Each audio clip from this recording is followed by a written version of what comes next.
Hello and welcome to Tuesday's edition of Cracking the Cryptic, where we're going to take a visit to the wonderful, magical puzzling mind of Phistomefel again today. And this is a puzzle that recently appeared on Logic Masters Germany, and to rave reviews of course, but the reason that it attracted my attention was we had an email about it from one of our patrons. So John wrote and said that he asked if we could cover it in a video because he wasn't able to place a single digit in the grid. And the puzzle is rated, I think, 3 stars out of 5, which it can be a bit misleading on Logic Masters Germany because there are so many brilliant solvers solving that often they don't rate the puzzles very highly, but it does suggest that this must have a way in. And as I was typing it into our software, I think I noticed what that might be. So I think I can show you the start. Obviously, we'll have to see how we go thereafter. But before we start, I want to mention a couple more logo ideas that we've received, actually. So we received this one from Echoes. You can see that it's sort of you could trace out cryptic and cracking, sort of boggle style in the grid. I quite like this, but the thing I think might be the issue with this is that if you don't know that this is a logo for Cracking the Cryptic, you would never be able to spot it unless you were extremely warped. And then the other one we came in from Melvin in Luxembourg, which I rather liked, which is this one, which is Cracking the Cryptic in the shape of a key. And you can see that sort of there's the C's of cracking have been turned into the sort of key handle there, which I thought this was rather pretty. But let me know if you like either of those ones. Simba also, I think, is working on something new, so no doubt soon we'll have a very acceptable logo. Now, how do the rules of Phistomefel's new puzzle work? Well, you can see that we've got some grey cages here, and they have to sum up to 93. All of the other cages, and there aren't that many in the grid. You can see the number in the top left hand box of the cage is what we need to make sure that the cells in the cage sum up to. Now remember, in Killer Sudoku you cannot repeat a digit in a cage. So in this 21 cage, for example, it would be impossible for this square, mouse troubles again, this square and this square to be the same. Now the other thing to bear in mind about this puzzle is if we look at the main diagonal, or the 2 main diagonals, you can see that they are marked. Now that means that we need to include the numbers 1 to 9 on both of these diagonals. And with that, let's try the puzzle. Now I'm going to risk the mouse without trying to fix it, and we'll see how that goes. Let's get cracking. If you want to have a go, then click on the link under the video. That will take you to our webpage where you can play along. Now the trick, I think, to start this puzzle is to think about what a row or column of a Sudoku must sum up to. Now if we think about that, we know there will be the numbers from 1 to 9 in this row. If you add up the numbers from 1 to 9, they add to 45. So I know therefore that if I put 2 rows in the grid, they must add up to 90. And if I take these 2 columns at the very extremes of the grid, they must also add up to 90. So 90 plus 90 is 180, obviously. And you might say, or I might say, how does that differ from the sum of the perimeter of this Sudoku?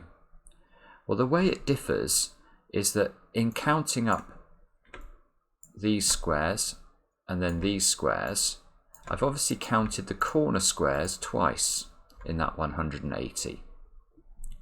So let's have a look now, because I think we're going to be able to work out the sum of the perimeter in this puzzle.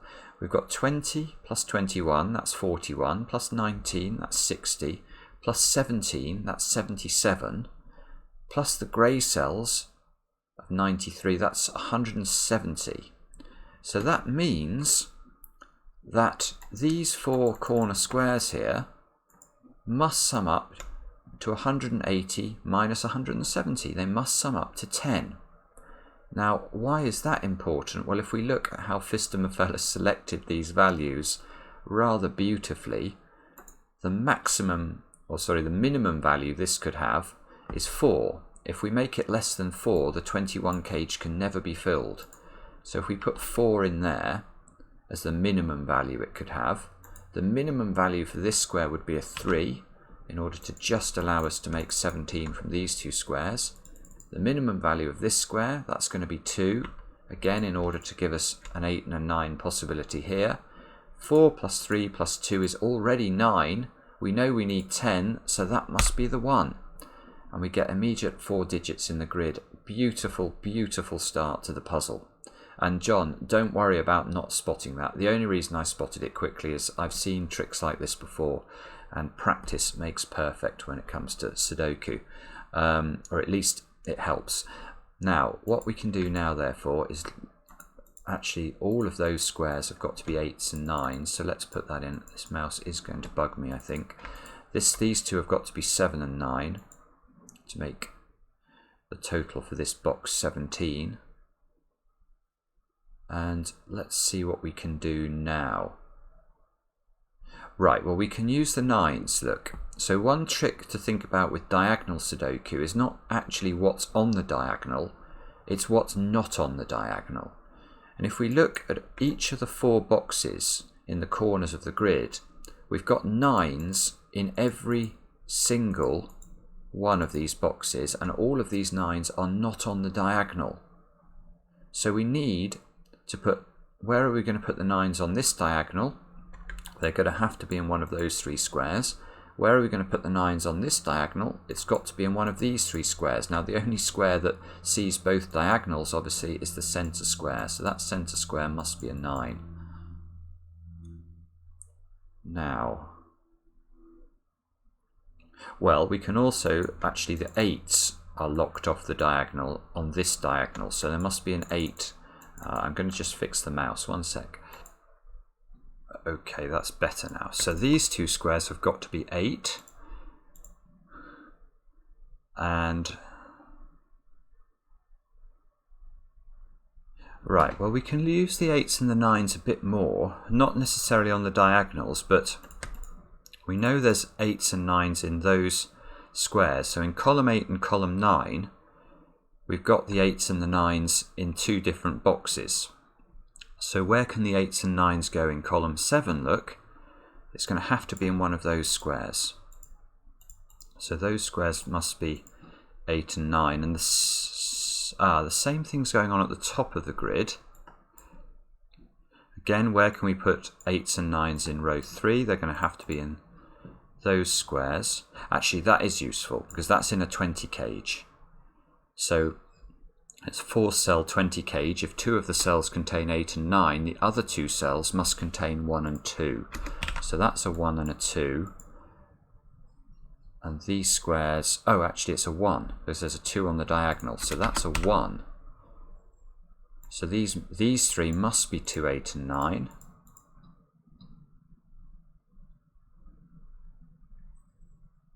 We've got 1s now. We can put 1s in one of those 2 squares. We can't put a 1, obviously, in this square, otherwise this square would have to equal 11.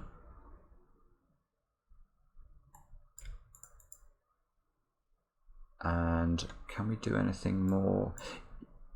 Yes. If we look at this box, an R square, a 1 can go, look, it can't go in any of those 3 squares, so it must go in one of these 2 squares. And now we can come back down here. I didn't think I could use the bottom right box, but now I might be able to. Yes, look, these 1s point at that square, so we get another pencil mark of 1s in here. And there must be 1s in one of those 3 positions as well.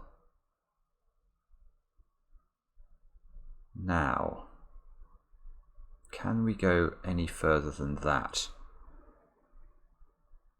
We might be able to, but firstly I just want to continue thinking about 9s and 8s. Now, you can see in column 1 and column 2 there must be a 9 in one of these 3 squares, which actually must be in one of those 2 positions.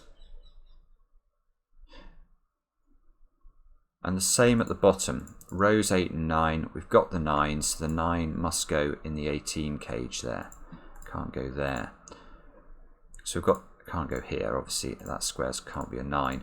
So we've got sort of X-wing of 9s in these 4 squares or 8 squares. And it's interesting here to see that if there is a 9 in this 12 cage, there would also have to be a 9 there because this square couldn't be a 9. So we'd have 3s repeating in these 2 squares, and that would place a 3 in the central cage. But I don't actually see how we prove that these have to be 9s yet. Okay, so let's look somewhere else. What else can we look at here? So we've thought about 1s. Just give me a second to think about this.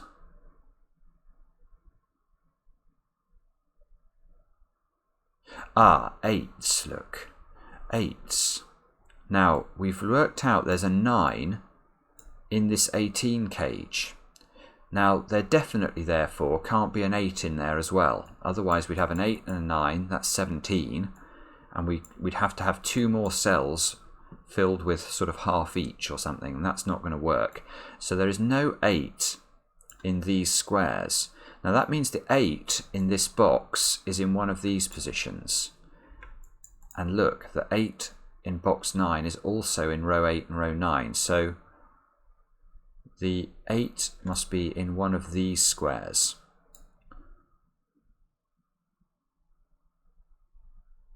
Ah, no, no, no. In fact, it's here, isn't it? Because if we look at this diagonal. Where does the 8 go on this diagonal? The 8s are locked off the diagonal in this box, and they're locked off the diagonal in this box.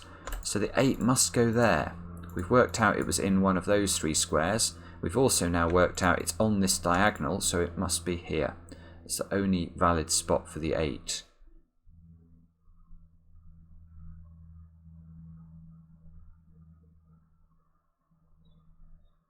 But actually, there can't be an 8 in this 18 cage, and there can't be a 7 either, because we've got the same problem. If 7 plus 9 is 16, we'd have to have 2 cells both equaling 1. Well, that's not going to work.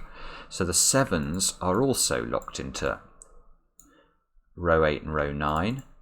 Therefore, there's a 7 in one of those 3 squares. Let's just put that in and see what we can see. Oh, the 7 can't go in that one, obviously, because that's in the 18 cage. So actually, there's a 1-7 pair now in this box.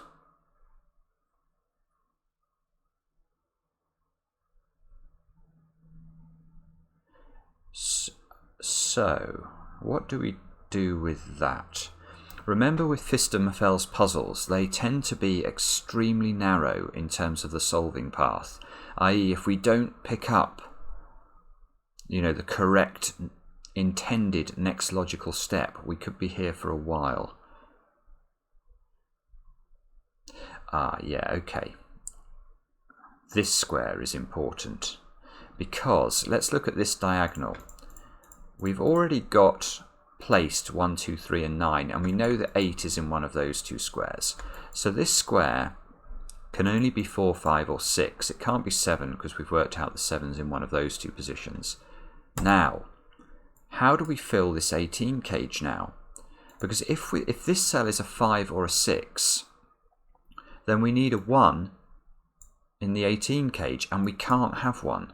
Because we've already got 9, so we've got 3 cells in this 18 cage that need to sum up to 9.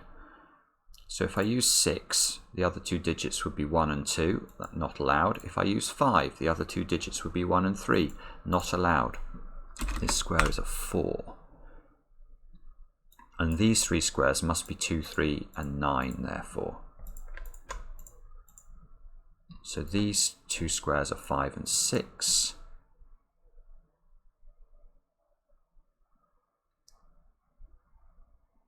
These squares have got to be 3, 5 and 6.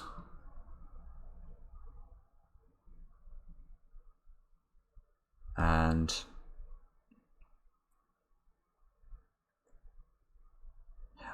now we've got 4s on both diagonals. So the 4s in the central box must go in the cross-shaped cage.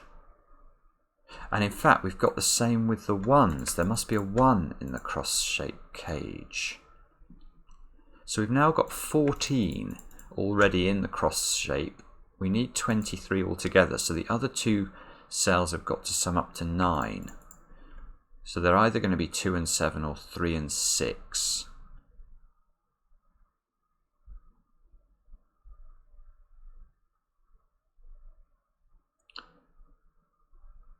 Now hang on, there's more we can do here. Look, we've got 2s and 2s. So where can a 2 go in this box? It can't go in any of those squares, and it can't go there. So it must be in one of those two positions. And that means, where do we put a 2 in that box? It must be here. These squares must be 3 and 4. Must be a 2 over on this side of the grid.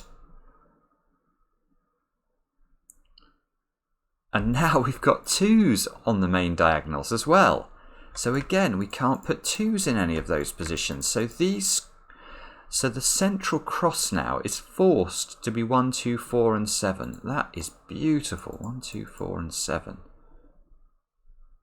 And these other squares therefore must be 3, 5, 6 and 8. These can't be 8. These can't be 3. That one can't be 3 actually either, from the 3 in the diagonal. So these are 5, 6, 8 now, i.e. where's a 7 on this diagonal? It must be here.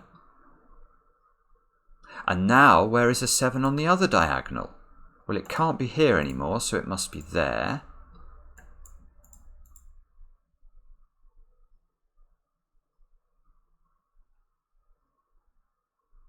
Oh, I don't believe this. This is brilliant. This is brilliant. Look, now we talked about the 9s. And I thought that was going to point to a 3 being in one of those two squares. Well, now look, if this is a 9 and this is a 9, and we get the 3s completing the 12 cage, that's impossible now. We cannot have a 3 in those squares. We know these squares are 1, 2, 4, 7 and the 9 in the middle. So the 9s are not at that wing of the X-wing. The 9s must be in those two squares.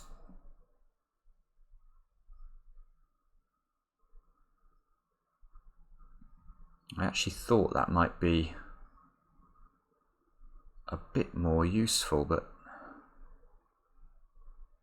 now this square, look, that's part of a 12 cage, but it can't be an 8 or a 4 because of this 3-4 pair here, and it can't be a 9 or a 3 for the same reason. So this 12 cage is a 5-7 variant. There's a 7 up there, so that's a 7 and that's a 5. That's not 7 now. These aren't 5. There's a 5 up there and a 5 over here.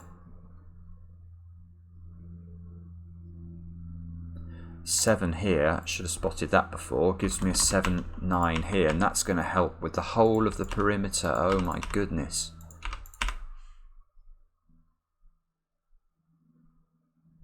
So now there's an 8 down the left hand side. There's an 8 in one of these 3 squares.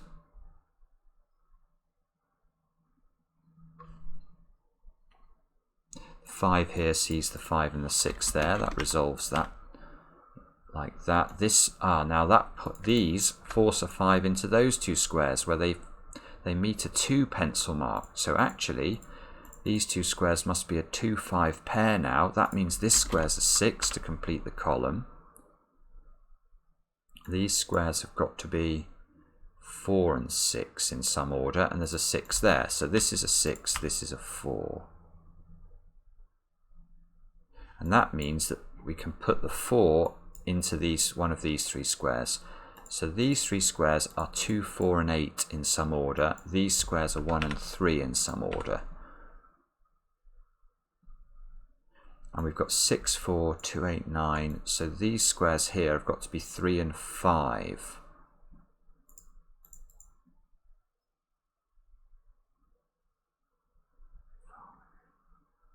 Now hang on, what about this diagonal now? If we look at this diagonal, I've still got to place 3, 5 and 6 on it. Well, this square can't be a 3 or a 5 now because of the pair we've just discovered. So that's a 6. Therefore, this is a 3 and this is a 5. Oops. We've got a 6, 8 pair here. So that's a 5, which we already... Oh, oopsie. That's a 5, which we knew from that being a 6, actually.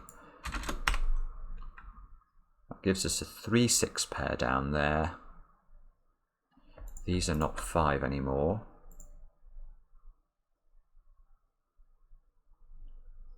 And these two squares must be 1 and 2 to complete this box. So these two squares have got to be 5 and 8 to complete the column, and there's a 5 there. So in fact this is a 5, this is an 8, this is a 4.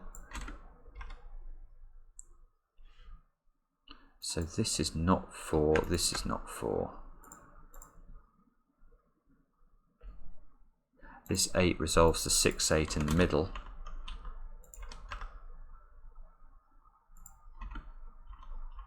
That's not 8 anymore at the bottom. And 6, 8. This 5 fixes the 5, 3 here. 2, 7. This must be a 1 or a 2. It's a 1, 2 or a 7.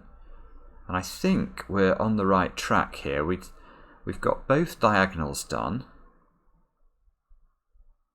We haven't used this cage. This is a 19 cage. So 19 minus 5 is 14. So these three squares have got to add up to 14. So if this is a 1, these two have to add up to 13, which is impossible. Because if we put a 3 in there, this square would have to equal 10.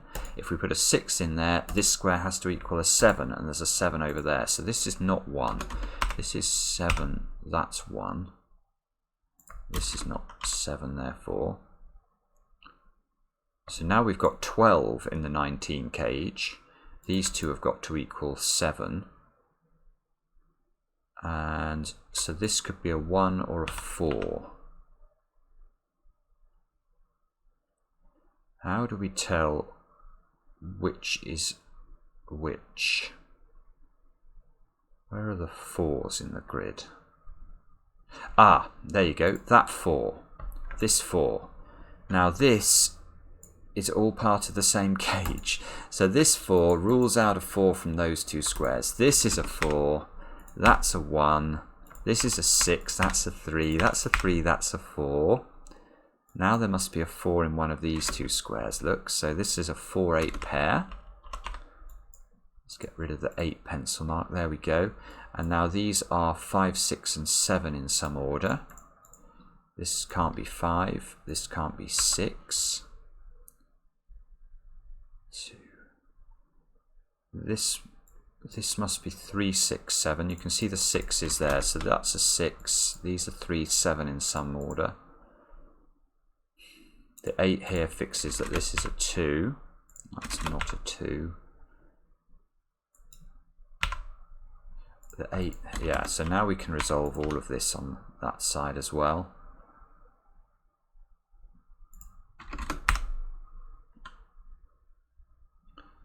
And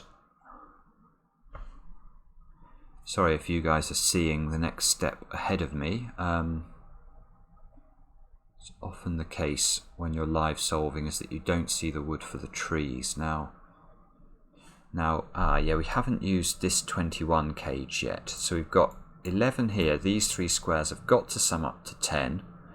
So if this is a 5, these have to be 2 and 3, which would mean 3 and 2 in that order. If this is a 2, these have to sum to 8. But we can't use 1, 7, and we can't use 2, 6. So they'd have to be 3 and 5. So this square is always a 3. But this square could be a 5 or a 2. That's not a 3, therefore. But we've now got a 2, 5 pair here, so this is a 1. That's a 2. That feeds back over here and fixes the 2 and the 5. It's very clever, isn't it? It really is. That fixes all of the bottom of the grid. This can't be 7 anymore. These squares have got to include a 1, so there's a 1 we can pencil mark into those squares. And we also need a 6 up here, and there are 6s there and there. So that's a 6. This is a 1, this is a 7. Now that's the only place a 7 can go in the central box. That fixes the 7 and the 3, which fixes the 3 and the 1. And presumably we must be very close now. This can never be 8. This can never be 4. That gives us a 1, 2 pair in the centre, so that's a 4. The 9 here fixes that this is a 2. That's a 1, 2, 2, 1 like that. This should be 8. That's 4. That's 8 therefore. We've got 3, 9 pair here which resolves, and a 9, 2 pair there which resolves. That's what I'd submit, and it's correct. What a puzzle. What a puzzle. John, thank you very much for suggesting it. I hope that was a useful walkthrough for you, and that you picked up some tips there. Let me know in the comments how you guys all got on, and we'll be back tomorrow with another edition of Cracking the Cryptic.